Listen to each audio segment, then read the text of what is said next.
कुछ ग्वाल वाला आए, ग्वालों से कहा भैया आओ हम रथ का खेल खेलते हैं। हम रथ में घोड़ा बने हुए हैं, ये ऊखल रथ है और तुम हाथ में एक साटी ले लो, धीरे धीरे ऊखल में मारो और मैं इसे रथ की भांति खींचूंगा। एक ग्वाले ने एक साटी ले ली, ऊखल में मारने लगा। बच्चे आज भी खेलते हैं गाड़ी गाड़ी का खेल।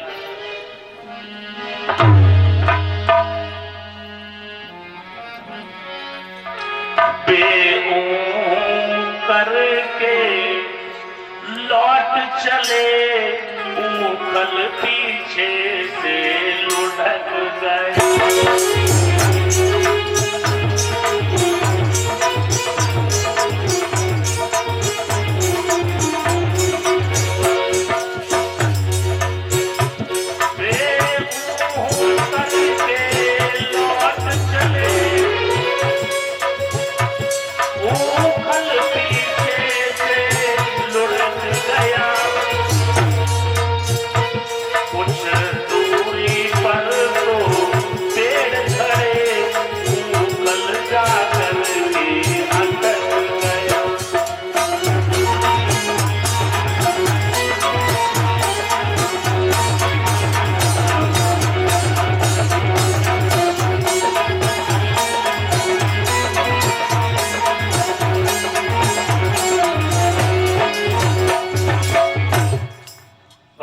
देखा तो ऊखल को घसीटना प्रारंभ किया।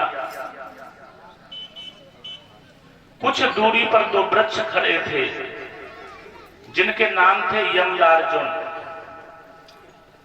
भगवान ने जाकर उन वृक्षों के बीचों बीच में ऊखल को फंसा लिया। इसके बाद में बड़े जोर से झटका मारा। जैसे ही भगवान ने झटका लगाया, बड़ी जोर से शब्द हुआ। दोनों वृक्ष जो थे वो धड़ाम से गिर पड़े।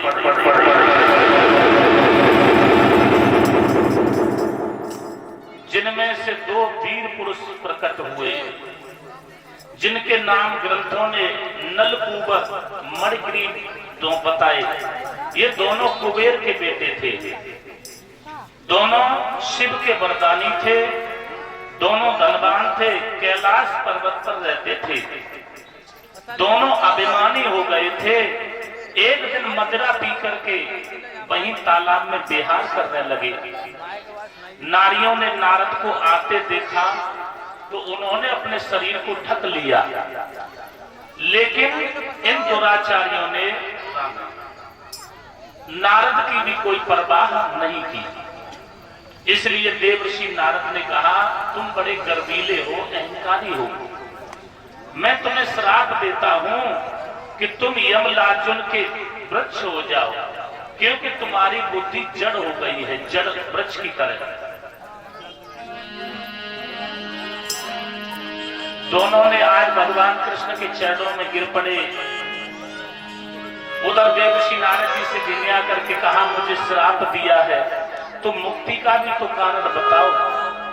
देवर्षि नारद जी ने कहा, जब द्वापर युग आएगा और जब भगवान कृष्ण का अवतार लेंगे तो भगवान बाल लीलाएं दिखाएंगे। एक दिन मैया यशोदा उन्हें बांधेंगी ऊखल में, और फिर वही ऊखल तुम्हारे में अटक जाएगा और भगवान तुम्हारा उद्धार करेंगे।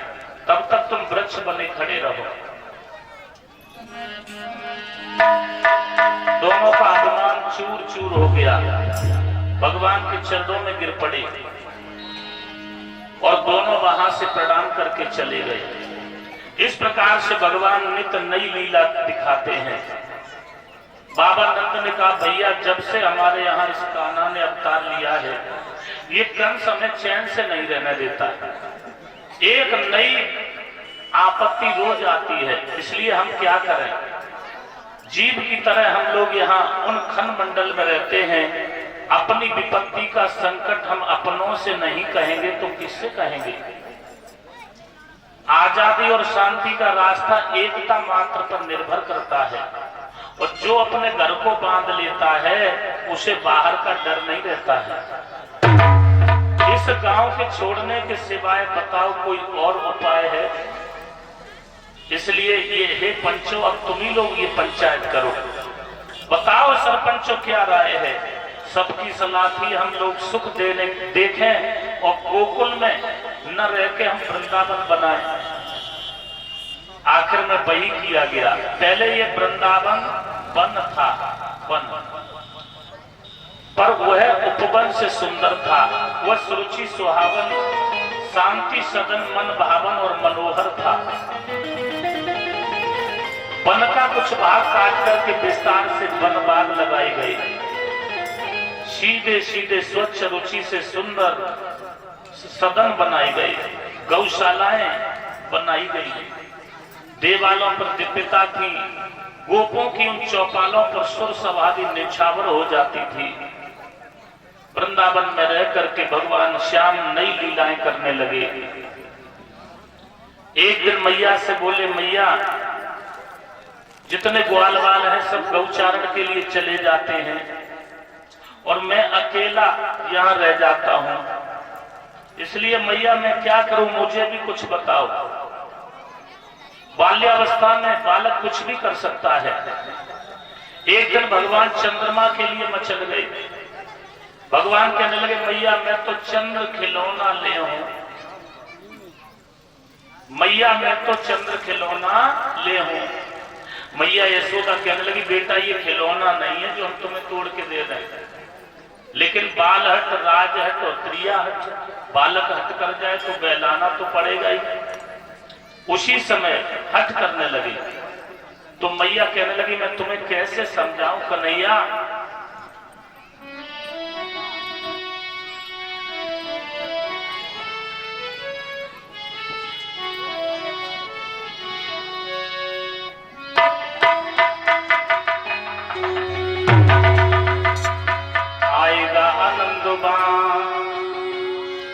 आएगा आनंदवा, कहे आनंद कंदवा, मैया दिला दे मुझे चंद्रमा।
मैया दिला दे मुझे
थाली में जल भर करके चंद्रमा को दिखाया, चंद्रमा की परछाई को दिखाया और लाला को समझाया ये चंद्रमा कोई खिलौना नहीं है जिसे मैं ला करके तुझे दे दूं।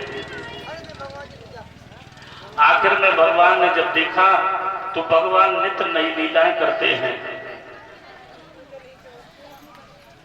एक दिन की बात है, मैया यशोदा से कहने लगे, माँ ये वृंदावन मुझे सूना सूना दिखाई देता है, जितने भी ग्वाल बाल हैं सब गौचारण के लिए चले जाते हैं,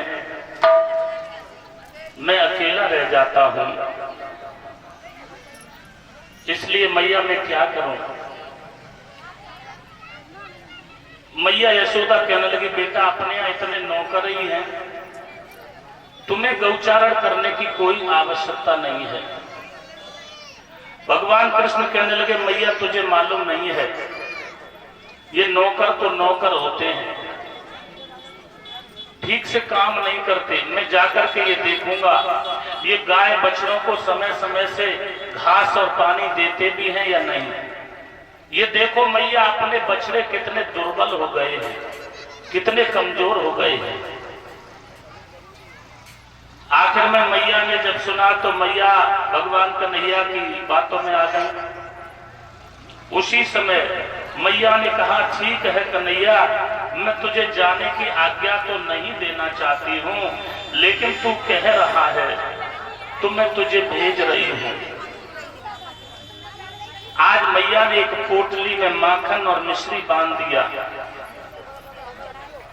बलराम को बुला करके कहा, बलराम कन्हैया ने अभी बैठना नहीं सीखा है, इसलिए कन्हैया का समय समय पर ध्यान रखना। जब ये बातें करता है ना, 100 बातें करता है, जब बातों में लीन रहता है, खाने का इसका तनिक ध्यान नहीं रहता। इसलिए इसे अकेला मत छोड़ देना,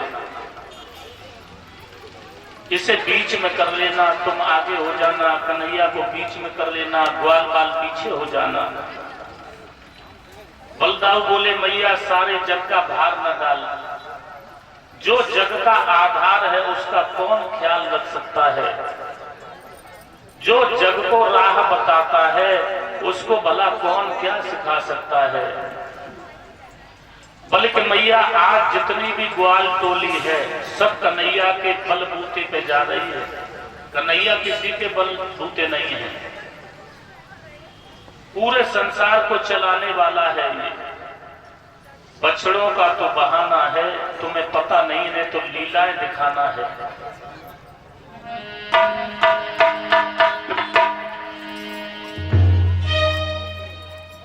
भगवान को तो नई नित लीला दिखानी है। ये क्या करने जा रहा है किसी को नहीं मालूम है। यशोदा मैया कहने लगी बेटा बलराम एक बात और ध्यान रखना,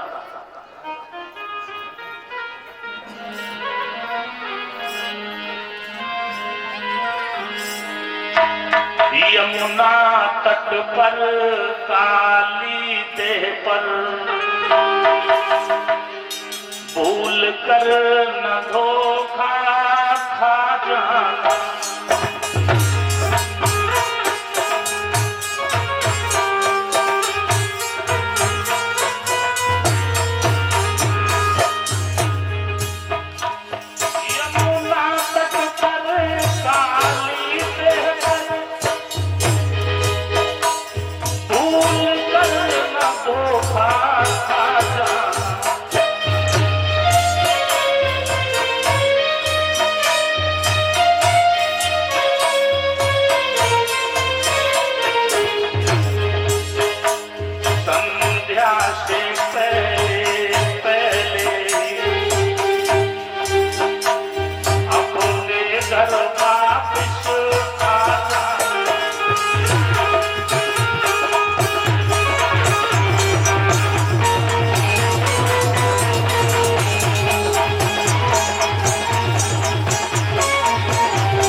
भूल करके काली देह के पास मत जाना। यमुना के किनारे जैसे ही आगे बलराम है, बीच में कन्हैया है और उनके पीछे ग्वाल टोली है, सब जा रहे हैं। यमुना जी पर पहुंचे, यमुना जी मस्त बह रही हैं, पंछियों के झुंड सुंदर गाना गाते हैं। मुरलीधर मुरली को होठों पर रख करके तान सुनाते हैं। ले जाओ। बन के फूल तोड़ तोड़ करके ग्वाल बाल गजरे बनाते हैं। धन्य है वो मुरली जो भगवान ने अपने आदरों पर रख करके बजाई। मुरली की बहुत बड़ी तपस्या है।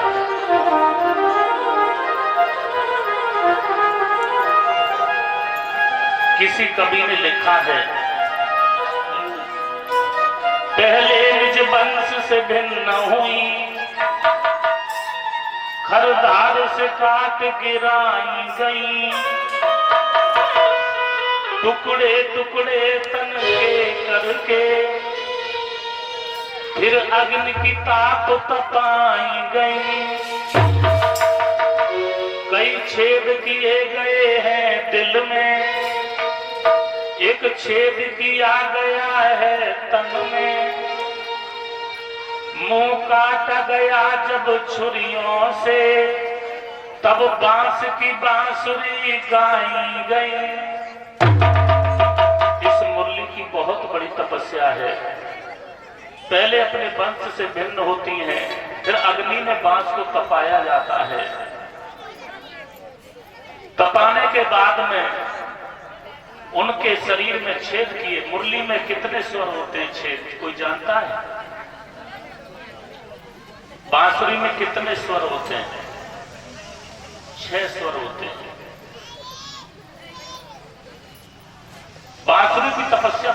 बड़ी है। भगवान ने ऐसे ही अपने अधरों पर नहीं रखी, अग्नि में तपी, तन में छेद हुए, दिल में छेद हुआ, और जब भगवान अपने अधरों पर